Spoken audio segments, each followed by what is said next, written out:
بسم الله الرحمن الرحيم، والصلاة والسلام على رسول الله عليه الصلاة والسلام.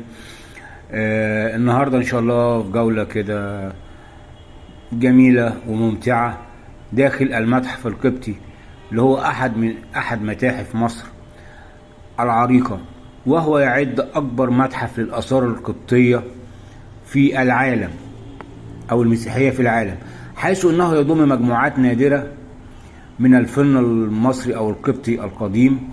وقد بدأت فكرة إنشاؤه عام 1898 حين أوصت لجنة حفظ الآثار بإنشاؤه بعد جهود بذلها مرقس باشا سميكة، وتم افتتاحه عام 1910 بعد أن جمع فيه جميع التحف والمقتنيات النادرة المتواجدة وكانت الموجودة في الأديرة القديمة وفي الكنائس المصرية المترامية الأطراف في جميع محافظات مصر.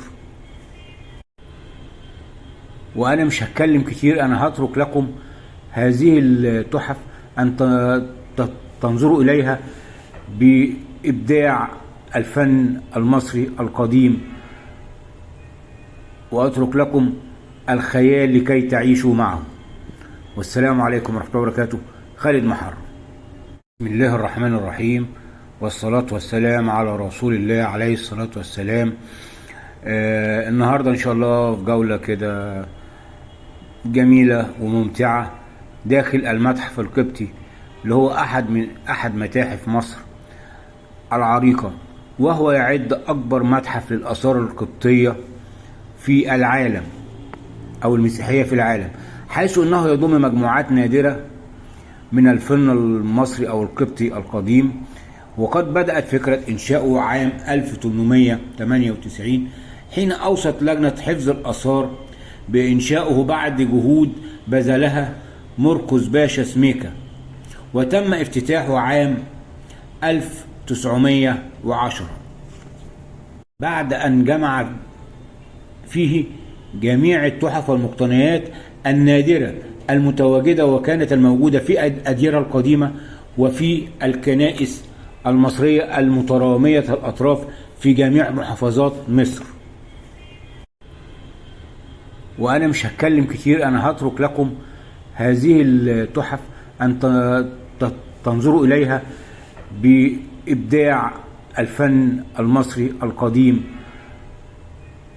وأترك لكم الخيال لكي تعيشوا معه. والسلام عليكم ورحمة الله وبركاته. خالد محر. بسم الله الرحمن الرحيم، والصلاة والسلام على رسول الله عليه الصلاة والسلام. النهاردة إن شاء الله في جولة كده جميلة وممتعة داخل المتحف القبطي اللي هو أحد متاحف مصر العريقة، وهو يعد أكبر متحف للآثار القبطية في العالم أو المسيحية في العالم، حيث أنه يضم مجموعات نادرة من الفن المصري أو القبطي القديم. وقد بدأت فكرة إنشاؤه عام 1898 حين أوصت لجنة حفظ الآثار بإنشاؤه بعد جهود بذلها مرقس باشا سميكة، وتم افتتاحه عام 1910 بعد أن جمع فيه جميع التحف والمقتنيات النادرة المتواجدة وكانت الموجودة في الأديرة القديمة وفي الكنائس المصرية المترامية الأطراف في جميع محافظات مصر. وأنا مش هتكلم كتير، أنا هترك لكم هذه التحف أن تنظروا إليها بإبداع الفن المصري القديم، وأترك لكم الخيال لكي تعيشوا معه. والسلام عليكم ورحمة الله وبركاته. خالد محر. بسم الله الرحمن الرحيم، والصلاة والسلام على رسول الله عليه الصلاة والسلام. النهاردة إن شاء الله في جولة كده جميلة وممتعة داخل المتحف القبطي اللي هو أحد متاحف مصر العريقة، وهو يعد أكبر متحف للآثار القبطية في العالم أو المسيحية في العالم، حيث أنه يضم مجموعات نادرة من الفن المصري أو القبطي القديم. وقد بدأت فكرة إنشاؤه عام 1898 حين أوصت لجنة حفظ الآثار بإنشاؤه بعد جهود بذلها مرقس باشا سميكة، وتم افتتاحه عام 1910 بعد أن جمع فيه جميع التحف والمقتنيات النادرة المتواجدة وكانت الموجودة في الأديرة القديمة وفي الكنائس المصرية المترامية الأطراف في جميع محافظات مصر. وأنا مش هتكلم كتير، أنا هترك لكم هذه التحف أن تنظروا إليها بإبداع الفن المصري القديم، وأترك لكم الخيال لكي تعيشوا معه. والسلام عليكم ورحمة الله وبركاته. خالد محر. بسم الله الرحمن الرحيم، والصلاة والسلام على رسول الله عليه الصلاة والسلام. النهاردة إن شاء الله في جولة كده جميلة وممتعة داخل المتحف القبطي اللي هو أحد متاحف مصر العريقة، وهو يعد أكبر متحف للآثار القبطية في العالم أو المسيحية في العالم، حيث أنه يضم مجموعات نادرة من الفن المصري أو القبطي القديم. وقد بدأت فكرة إنشاؤه عام 1898 حين أوصت لجنة حفظ الآثار بإنشاؤه بعد جهود بذلها مرقس باشا سميكة، وتم افتتاحه عام 1910 بعد أن جمع فيه جميع التحف والمقتنيات النادرة المتواجدة وكانت الموجودة في الأديرة القديمة وفي الكنائس المصرية المترامية الأطراف في جميع محافظات مصر. وأنا مش هتكلم كتير، أنا هترك لكم هذه التحف أن تنظروا إليها بإبداع الفن المصري القديم، وأترك لكم الخيال لكي تعيشوا معه. والسلام عليكم ورحمة الله وبركاته. خالد محر. بسم الله الرحمن الرحيم، والصلاة والسلام على رسول الله عليه الصلاة والسلام. النهاردة إن شاء الله في جولة كده جميلة وممتعة داخل المتحف القبطي اللي هو أحد متاحف مصر العريقة، وهو يعد أكبر متحف للآثار القبطية في العالم أو المسيحية في العالم، حيث أنه يضم مجموعات نادرة من الفن المصري أو القبطي القديم.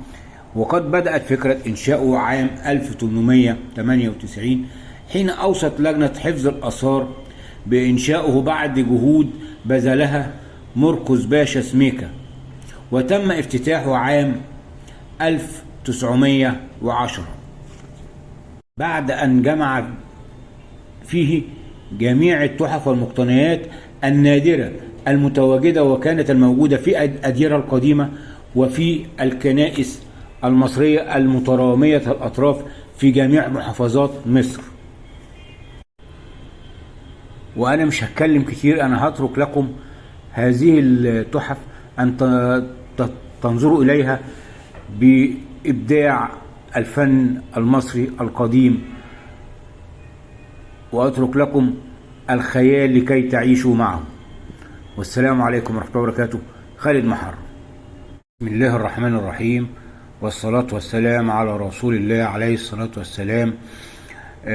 النهاردة إن شاء الله في جولة كده جميلة وممتعة داخل المتحف القبطي اللي هو أحد متاحف مصر العريقة، وهو يعد أكبر متحف للآثار القبطية في العالم أو المسيحية في العالم، حيث أنه يضم مجموعات نادرة من الفن المصري أو القبطي القديم. وقد بدأت فكرة إنشاؤه عام 1898 حين أوصت لجنة حفظ الآثار بإنشاؤه بعد جهود بذلها مرقس باشا سميكة، وتم افتتاحه عام 1910 بعد أن جمع فيه جميع التحف والمقتنيات النادرة المتواجدة وكانت الموجودة في الأديرة القديمة وفي الكنائس المصرية المترامية الأطراف في جميع محافظات مصر.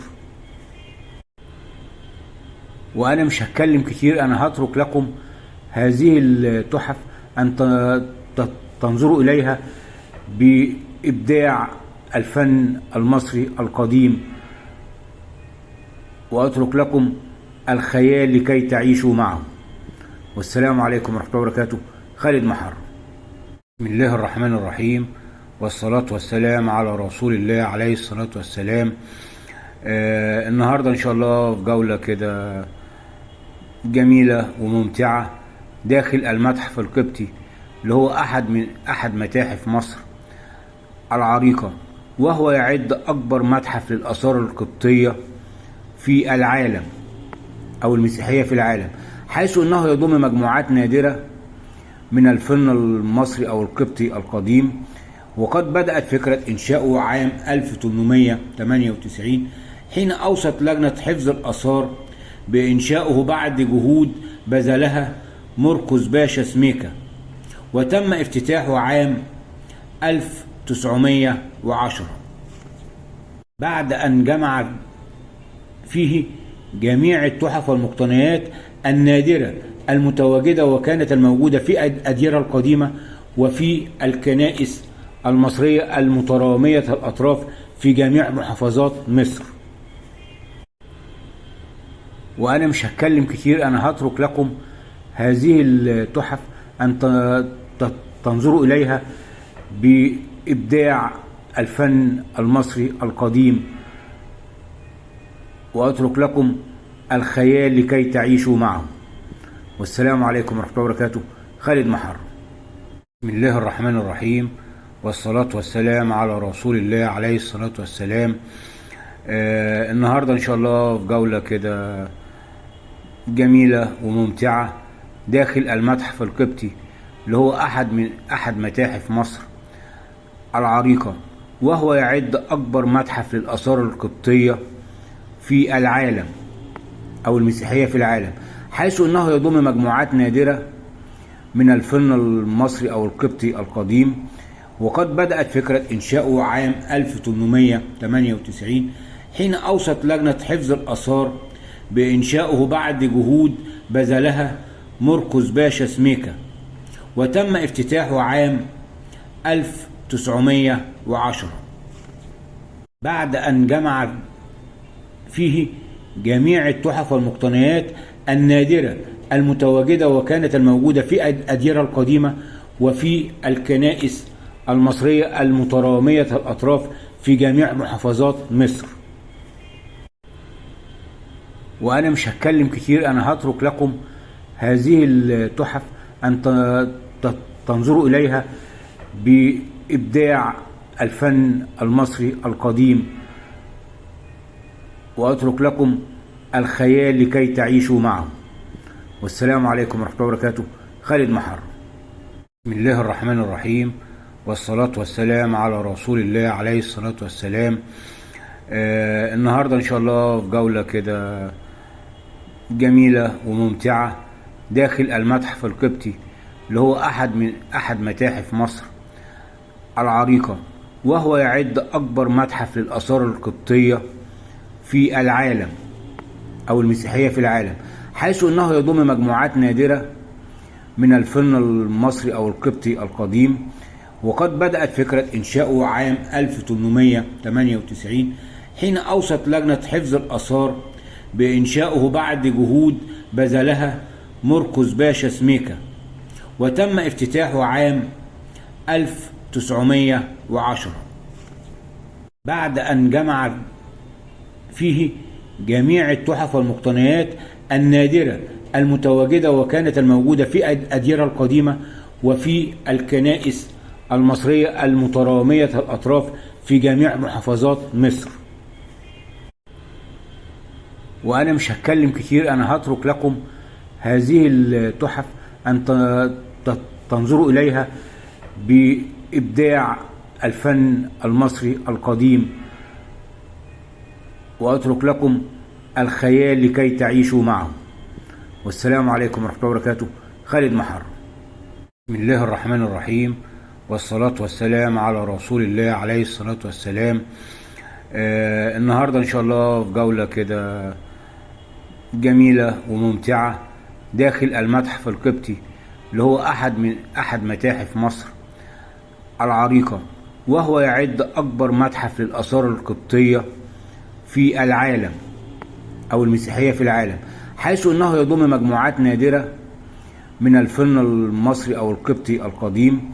وقد بدأت فكرة إنشاؤه عام 1898 حين أوصت لجنة حفظ الآثار بإنشاؤه بعد جهود بذلها مرقس باشا سميكا، وتم افتتاحه عام 1910 بعد أن جمع فيه جميع التحف والمقتنيات النادرة المتواجدة وكانت الموجودة في الأديرة القديمة وفي الكنائس المصرية المترامية الأطراف في جميع محافظات مصر.